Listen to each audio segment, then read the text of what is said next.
Lo solté de cantar y luego ahora para predicar. ¿Qué te quiero decir con esto, amados? Que la visión de Dios para tu vida no es algo que tú vas a ver de todo plano, sino que vas a ir descubriendo. Y hay etapas que tú vas a ir descubriendo de tu vida en cuanto a tu llamado y en cuanto a lo que Dios te ha mandado a hacer. Pero a veces yo miro que las personas no quieren hacer su llamado, sino que quieren hacer lo que a ellos les gusta, lo que les llama la atención. A veces uno ve que todo el mundo quiere cantar, pero de pronto no todos están llamados a cantar. De pronto todos quieren servir, pero no todos están llamados a servir. Y de pronto algunos Dios los reta a hacer algo, y es lo más triste de esta parte, que a veces Dios reta a alguien a hacer algo, pero le da miedo de hacerlo. Porque los cambios dan miedo, ¿sí o no?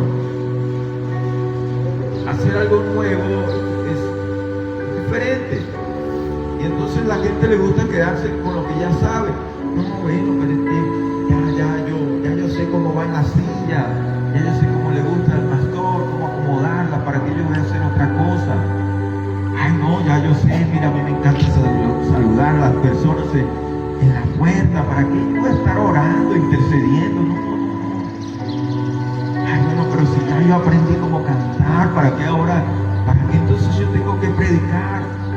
Y de esta forma a veces menospreciamos lo que Dios quiere entregarnos, lo que Dios quiere en esa nueva etapa. Como les dije al principio, mire, el pueblo sin visión se desenfrena. Dios nos da una visión para saber a cada quien qué tiene que hacer. Y donde Dios nos ha puesto, debemos hacerlo con pasión, con amor. Y Dios quiere que tú entiendas que la visión requiere fe. Y la fe requiere visión. Usted no va a poder lograr aquello que Dios lo ha mandado a hacer si no sabe qué va a hacer. Entonces cuando Dios me llamó al pastorado, Dios me dijo algo maravilloso. Dios comenzó a decirme, Pablo, ¿sabes qué? Camina como pastor. Y yo le dije, yo no conozco ningún pastor que camine como yo, Señor. Pero él estaba hablando de otra cosa. Eso es decirme, vístete como pastor. Y yo digo, bueno, pero yo veo pastores que se visten de muchas formas. Pero yo lo que estaba hablando era de que yo tenía que comenzar a andar y creer en lo que Dios me había llamado a hacer. Si Dios me dijo, comienza a hablar como pastor, ahí lo entendí un poquito mejor.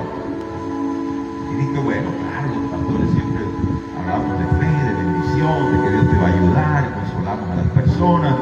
Y ahí comencé a entenderle un poco la onda, pero eso de que caminar como pastor, vestir como pastor, andar como pastor, no lo entendía al principio. Pero luego comencé, aunque parezca extraño, a vestirme como pastor, a caminar como pastor, a hablar como pastor, pensar como pastor. Y llegó un momento que nadie me había ungido como pastor, pero Dios me había dicho que me había llamado como pastor. Y entonces todo el mundo comenzó a reconocer que había un ministerio pastoral.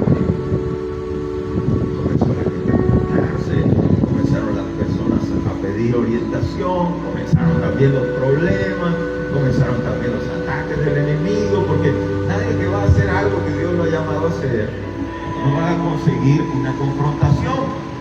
Mire, hemos hablado de Nehemías. Nehemías, al contrario, no era profeta, no era pastor, no era apóstol, no era nada, era un ciudadano común con un llamado sobrenatural. Y todos los que estamos aquí tenemos que saber que Dios tiene un llamado sobrenatural para cada uno de nosotros. Vamos, si tú, porque no hay luz.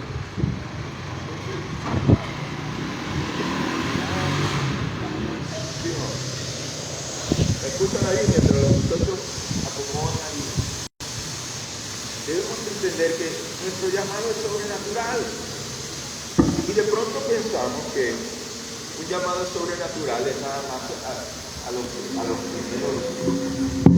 Ok, ya, sí, gracias. Se acomodó. Entonces, aquí présteme toda su atención, por favor. Tiene como algo de... Como la corneta un poquito, tiene mucho... Pero, bienvenidos. Llegaron a tiempo. Entonces, voy a devolver toda la prédica para que todos me entiendan. No, mentira. Acabamos de empezar. Entonces, estábamos hablando acerca de que una visión requiere fe y la fe requiere visión. Y hablábamos de esto en Proverbios 29:18, para los que anotan, ¿verdad? Que dice que donde no hay visión, el pueblo se desenfrena. Y estaba comentando de que todo lo que Dios nos llama a hacer es sobrenatural. Entonces, cuando yo empecé a acomodar sillas en la iglesia, era un llamado sobrenatural acomodar sillas. Pero cuando tú no lo ves así, tú dices, el acomodador de sillas, no, espérate. La Biblia dice en Isaías que hay recompensa y hay pago para el que hace la obra de Dios. Y es tan tremendo que Dios dice, mire, el que apaga la luz en la iglesia no va a quedar sin recompensa. Entonces, cuando nosotros estamos haciendo lo que Dios nos llamó a hacer, entonces vamos a tener recompensa. Miren, en el cielo va a haber sorpresas. Porque si la vida te da sorpresas, ¿verdad? Como dice la canción, el cielo va a dar más sorpresas. Porque hay un montón de gente haciendo cosas que Dios no los llamó a hacer porque es el deseo de su corazón. Entonces, debemos estar contentos con lo que Dios nos ha llamado a hacer, en el momento que Dios nos los llamó a hacer. Y debemos saber que nuestro llamado es sobrenatural, aunque de pronto usted lo vea como algo pequeño. Yo llegué a la iglesia, llegué con un poco de autoestima baja, llegué también pensando que todos mis errores y el desprecio que había hecho al ministerio ya no tenía otra oportunidad para mí. Y entonces cuando surgió la oportunidad de acomodar sillas, yo dije, bueno, maravilloso, por lo menos voy a hacer algo. Y llegaba temprano y decía, bueno, pero las sillas deben de estar en algo limpio, así que limpiamos, arreglamos, acomodamos las sillas. Y de pronto usted dice, se dice fácil porque al principio era como aquí, primero fueron 10 sillas, después 50, 100, luego allá eran 200 y 300. Pero el asunto es, y yo sabía que mi llamado era sobrenatural. Y yo arreglaba las sillas de forma sobrenatural. Y usted tiene que saber que cualquier cosa que usted esté haciendo para el Señor, usted tiene que saber que es sobrenatural, su llamado es sobrenatural. No lo que usted hace, su llamado. Usted es una persona sobrenatural. Usted está llamado a hacer cosas sobrenaturales. ¿Sí o no? ¿Ah? Sí. El tecladista es sobrenatural, lo puso ahí en semitono y todo. Lo notamos todos. Pero el asunto es que detrás de una puerta pequeña, Dios abre una puerta mayor. Y hay llamados, mire, los llamados de Dios son tremendos. Me tocó hace un par de años aconsejar a un pastor porque él se sentía mal. Él me dice, Pablo, yo quiero que tú me des una opinión porque no puedo hablarlo con nadie de la iglesia. Pero él me dice, quiero que sepas que yo soy pastor por defecto. Y yo le dije, ¿cómo es eso? No hay pastor por defecto. Sí, yo soy pastor por defecto. O sea, no había más nadie a quien entregarle la iglesia y el pastor quería salir corriendo, así que me dio la iglesia, me puso de pastor y se fue. Y yo le dije, no, ese es tu llamado. Él estaba ejerciendo un llamado pastoral, pero él sentía que no era pastor porque de pronto no había sido un llamado como todos pensamos que es lo sobrenatural, porque a veces creemos que lo sobrenatural es que se va a abrir el techo y va a bajar una espada, y dentro de la espada va a haber un papel con un papiro donde va a decir que Dios te llamó al pastorado. Pero no es así. Yo le dije, no eres pastor por defecto. Dios te trajo a este lugar, te capacitó, te puso amor y pasión por la obra.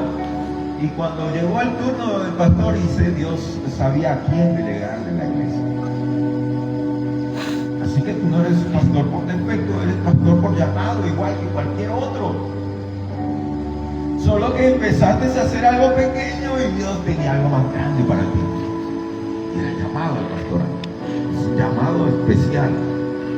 Muy especial. El llamado al pastorado es tan especial que a la gente cuando me hace la guerra, yo oro para que Dios lo llame a pastor. ¿Sí? Cuando la gente me cae muy bien, también quiero que Dios los honre con el pastorado. Porque tiene sus cosas, tiene sus dificultades y tiene sus momentos. Hay una encuesta que habla que la mayoría de los pastores mueren por el corazón. De ataques al corazón. Yo revoco esa maldición. Pero es una encuesta por causa de lo que a veces el pastorado sufre. La traición, el engaño, ayudas a alguien, luego no te quiere, alguien ve una oportunidad en ti y solamente la aprovecha y eso a veces duele. Digo a veces duele porque ese es como todo. ¿Cuántos han trabajado aquí algo de albañilería? Levántenme la mano los que saben algo de albañilería. ¿Sí o no? ¿Sí o no que los primeros días te agarró la pala y qué fue lo primero que sucedió? Y ahí salieron calientes. Pero después, ¿qué sucedió? Con el mismo cemento los callitos se curaron y luego se hicieron resistentes y ya usted agarra la pega hasta con la mano, agarra la pala como sea y ya no pasa nada. Así que es lo mismo pasa con los pastores. Ya tú dices, a usted no le duele nada de eso, hijo, ya yo tengo callos, ampúas, ya eso está todo curado.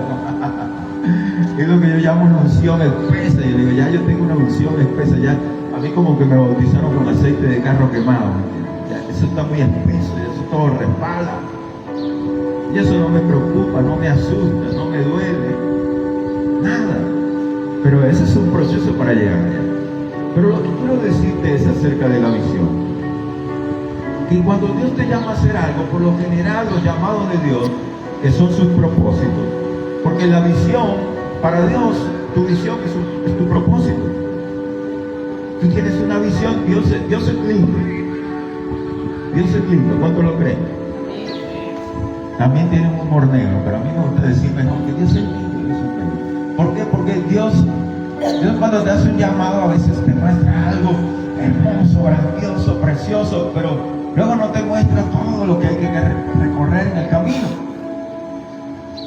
Y en el diario andar he entendido que si Dios nos mostrara todas las cosas, nadie acudiera al llamado.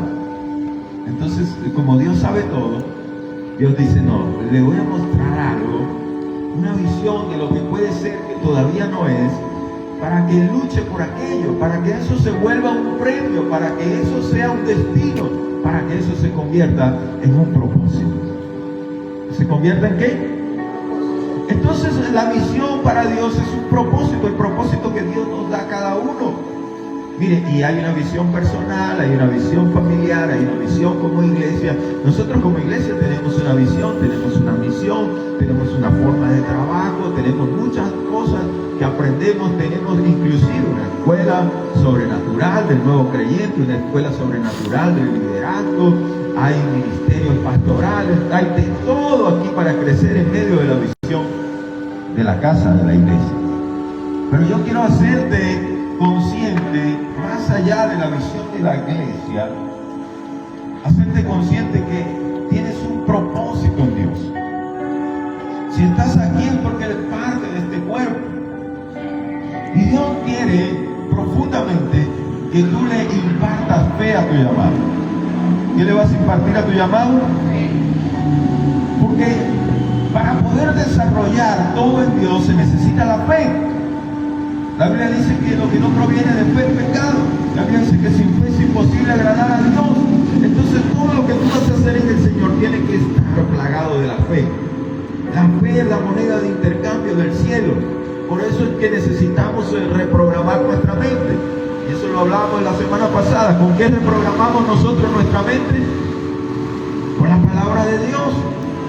Con la palabra de Dios. Cuando nosotros estudiamos la palabra, memorizamos la palabra, escudriñamos la palabra, cuando nosotros meditamos en la palabra, cuando nosotros comenzamos a escuchar la palabra, fe nace en nuestro corazón. Pero no nace la fe de un momento para otro, sino que primero se reprograma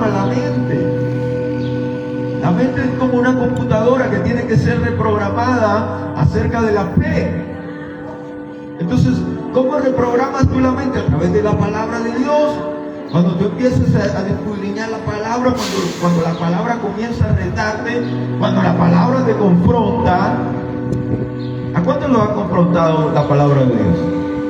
A mí me confronta. A veces estamos ahí buscando a Dios y Dios es bonito. ¿Sí o no? Dios es lindo. A mí me gusta decir ahora sí, no decir que tiene un humor tremendo. Pero entonces de pronto que estás buscando una palabra y ¡pum! Llega el versículo que te cachetea. Y tú decides si esa palabra te transforma o esa palabra te aleja. Tú decides si esa palabra te empodera o esa palabra al contrario te aleja. Porque la palabra de Dios nos redarguye. Y eso tiene que ocurrir en nuestra mente. Por eso es que hacemos tanto hincapié en la palabra de Dios. Porque la palabra de Dios es el lenguaje natal de lo que hemos nacido en el reino celestial. Nuestra lengua natal está escrita en este libro. ¿Cuántos aprendieron a leer con mi jardín? Con mi angelito. Yo sé que le estoy desbloqueando recuerdos negativos, algunos. ¿Sí o no? Por ahí uno que se ríe, se acuerda de los coquitos de la mamá, ¿verdad? Yo he escuchado historias de todo tipo, que le daban con el palo de la escoba, que le daban con el cable de la plancha, que le daban coquitos, pellizcos. ¿Sí o no? ¿Cuántos pasaron por allí? Hoy en día no, los que son más jóvenes se han aprendido y hay sistemas más eficaces para aprender a la lectura y mucho mejores. Pero en el tiempo de nosotros era eso. Ahora en el tiempo de la iglesia cristiana nos pasa de moda el hecho de que somos incluidos en nuestro lenguaje natal a través de la Biblia. Porque usted aprendió con mi angelito, con mi jardín, y eso estaba en qué idioma? Español, ¿sí o no? Y el que aprendió inglés, ¿en inglés? Nosotros aprendemos el reino de Dios a través de su palabra. Y a través de la palabra nuestra mente es reprogramada. Porque de pronto nuestra mente es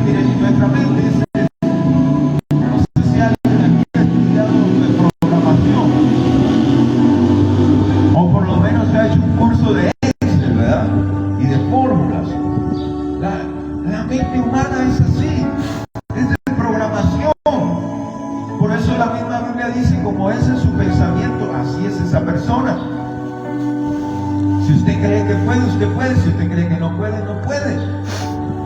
Y hemos visto personas hacer cosas imposibles porque para ellos será posible. Y eso se trata de la fe.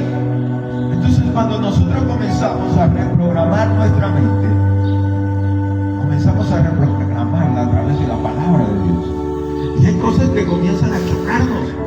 Bueno, no sé usted, pero a mí sí la palabra me ha chocado. Mi forma de actuar, mi forma de pensar, mi forma de creer, mi forma de acercarme a Dios. Ha chocado con la doctrina que me enseñaron, que no toda era mala, pero alguna parte de ella no tenía nada que ver con lo que Dios quería realmente enseñarme.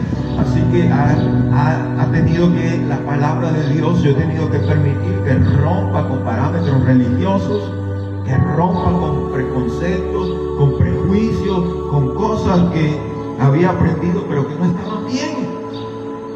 Y usted tiene que permitir que la palabra de Dios lo reprograme, que usted pueda aprender las cosas como Dios quiere que se las quiere enseñárselas. Entonces Dios está esperando que acatemos su voluntad y estemos de acuerdo con su visión, y nunca al revés. Mira, nunca va a suceder que de pronto amaneció un día y Dios dijo: ¿qué tanto rollo con mi voluntad? Que mejor voy a hacer la voluntad de José. Entonces imagina Dios, se paró un día Dios y dijo: voy a hacer verdad, así como dice Pablo. No, nunca va a pasar. Por nombrarlos ustedes, de pronto me nombro yo también. De pronto un día Dios se para y dice: ¿qué tanto rollo, chico? la cosa como dice Pablo. No, nunca va a pasar eso. Siempre va a ser al revés. Siempre nosotros vamos a tener que sujetar nuestra voluntad a la voluntad de Dios. Siempre nosotros vamos a tener que aprender, porque la voluntad de Dios se aprende. Ajá. Para los que anoten, esa es una clave importante. ¿Por qué? Porque si la palabra de Dios y su voluntad está escrita, entonces yo aprendo de su voluntad escribiéndola también. Entonces, nosotros tenemos que sujetar nuestra voluntad a la voluntad de Dios. El libro de Santiago habla y dice: qué necios son esas personas que dicen mañana iremos, traficaremos, iremos para allá, haremos negocios y no sé qué. Santiago dice: qué insensato, no saben que ninguno tiene el control de mañana. Es mejor decir: si Dios nos lo permite, mañana iremos. Si es la voluntad de Dios, mañana haremos tal cosa. Pero nos hemos centrado en nuestro egoísmo, que queremos hacer lo que a nosotros nos da la gana. Y no es lo que nos da la gana, es lo que Dios nos llamó a hacer. Y cuando tú descubres la voluntad de Dios y cuando tú comienzas a hacer la voluntad de Dios, tú te das cuenta que la voluntad de Dios es mejor que la tuya. Lamentablemente algunos tenemos que aprenderlo así. El que es inteligente no necesita ni siquiera descubrirlo, tiene que saberlo. Mira, ves, la voluntad de Dios, ¿cómo puede ser mi voluntad mejor que la de Dios?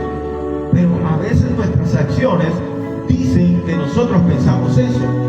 ¿Por qué? Porque estamos tratando de hacer nuestra voluntad y no la voluntad de Dios. Entonces necesitamos comenzar a ver las cosas como Dios las ve. Necesitamos sujetar nuestra voluntad a la voluntad de Dios. Necesitamos pensar como Dios piensa. Necesitamos actuar como Dios actúa. Necesitamos sentir como Dios siente. Y esto yo quiero aclararlo profundamente, porque es algo que le va a ahorrar a usted un montón de años. Y no solamente en el ministerio, en la familia y en todas partes. Porque en muchos lugares se enseñó que no había que sentir nada, que los sentimientos eran malos. No, yo tengo que agarrar los sentimientos míos y llevarlos a la voluntad de Dios y sentir como Dios siente. Yo tengo que entristecerme cuando veo al perdido. Yo tengo que alegrarme cuando un pecador se arrepiente. Eso no son sentimientos.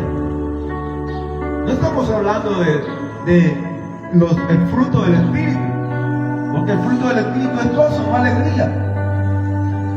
Pero la Biblia dice que el cielo hace fiesta y se alegra cuando un pecador se arrepiente. Dios tiene sentimientos. Y yo lo que tengo que entonces agarrar mis sentimientos y no dejarme dominar por ellos, sino aprender a dominarlos y a sentir como Dios siente. Ese es el propósito de Dios para cada persona. Cuando entonces yo me duelo con mi hermano, cuando a mí me duele lo que pasa, cuando yo no me tomo nada personal. Pero una de las cosas que me ha ayudado en el ministerio es saber que nada es personal. Y hay veces que la gente me dice: no, pero es que te están nombrando a ti con nombre, apellido, todo. O sea, ¿eres tú? Y yo le digo: sí, soy yo, pero eso no es personal. Eso tiene que ver el problema que tiene esa persona. No tiene que ver conmigo. A lo mejor lo que está sintiendo es un espejo. Y él está viendo sus propios defectos en mí. Así que al final no es personal, son los defectos de él. Personal, amado. Cuando usted comienza a entender esto, usted madura. Y usted puede colocarse en el lugar de otros. Usted puede entonces llegar a sentir como Dios siente. Porque a veces rechazamos a Dios. Mire, ¿Pedro negó a Cristo o no lo negó? ¿Sí o no? Claro que lo negó. ¿Maldijo o no maldijo? Claro que maldijo. La Biblia no dice exactamente cómo maldijo, pero maldijo. Yo no sé si dijo: yo no ando con esos malditos. Alguna cosa diría así. O sea, digo alguna cosa maldiciendo. Lo que yo diga estoy especulando. Pero ciertamente él maldijo y negó al Señor. Ahora yo le pregunto: ¿le dolería o no le dolería a Cristo? ¿Ah? le tengo noticias. Jesús sabía que no era personal. Jesús sabía que sobre él iba a empezar la iglesia de Cristo. A lo mejor Jesús no le dolería, a lo mejor sentiría en su humanidad y diría, ay Dios mío, ¿será que me equivoqué? Estoy especulando. Usted sabe que Jesús no dijo eso. Pero si yo hubiera sido Jesús, ¿verdad? Iba ahí maldiciéndome y negándome 3 veces y digo, ay, ¿será esto? No sé, ¿será que me equivoqué, Señor? Pero Jesús sabía que sobre él estaría la iglesia. Y él entendió que no era personal. ¿A quién buscó Jesús cuando resucitó? A Pedro. ¿Y lo regañó? Pedro, sin vergüenza, me negaste. Viste que yo te dije que tú no ibas a morir conmigo nada. Me negaste, no me negaste 1, me negaste 2, me negaste 3. No. Si usted busca el libro de Juan, en su último capítulo, está el llamado que Jesús le hace a Pedro. Y Jesús lo que le pregunta a Pedro es, Pedro, ¿tú me amas? Y la pregunta real es esta. Es como si todos estuviéramos aquí y yo dijera, Gabriel, ¿tú me amas más que todos ellos? Eso fue lo que realmente Jesús le preguntó. Se pone tensa la cosa, ¿sí o no? Los demás ven y preguntan, ay, se vamos mal.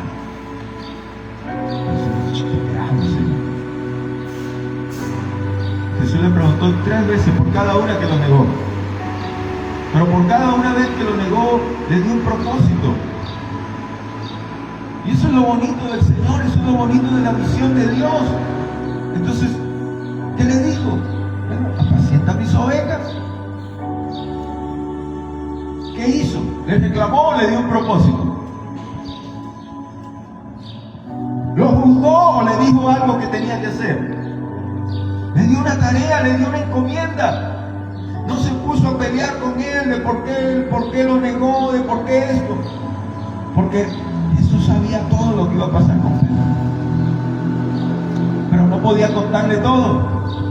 Así que cuando estaba Jesús vivo y Jesús dice, van a venir y me van a llevar y me van a matar, pero él dijo, yo voy a morir contigo. Jesús le mostró una visión. Pero antes que cante el gallo 3 veces, tú me vas a negar. Antes que cante el gallo 3 veces tú me vas a negar. Así fue. En una profecía le dijo algo que iba a suceder. Ahora en Juan, en el último capítulo, el Señor también le da una visión. ¿Y sabe qué visión le da? La forma en que iba a morir. ¿Sabe por qué? Porque Jesús lo que le estaba diciendo es, un día tuviste miedo de morir y me negaste. Pero yo te digo, Pedro, que ahora tú vas a tener las fuerzas para morir por mí. Pero ahorita, antes que te mueras, necesito que hagas algo. Necesito que confortes a tus hermanos. Necesito que apacientes las ovejas. Necesito que cuides los corderos. Necesito que trabajes en las obras, que prediques, que fundes la iglesia que yo estoy dejando. Y luego, no te preocupes, porque tú sí vas a tener fuerza para morir.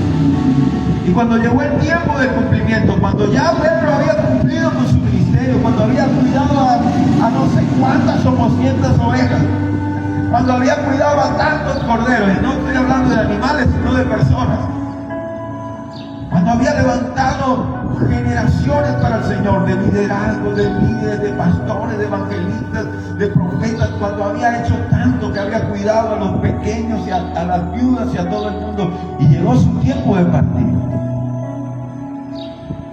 Y cuando vinieron a crucificarlo, Pedro dijo, no, a mí no me matan así. Yo no soy digno de morir como mi maestro. A mí crucifíquenme al revés. Eso no es... Y hay mucho. Y entonces el que un día tuvo el temor de morir, luego escogió como morir. Eso es lo que hace Dios. Es el poder de una visión cuando está acompañada con fe. ¿Qué es lo que te quiero decir hoy, amados que están aquí, amada que estás aquí? Que Dios tiene una visión, un propósito contigo. la visión de Dios, que es su voluntad. Porque esta es otra clave que tú tienes que entender.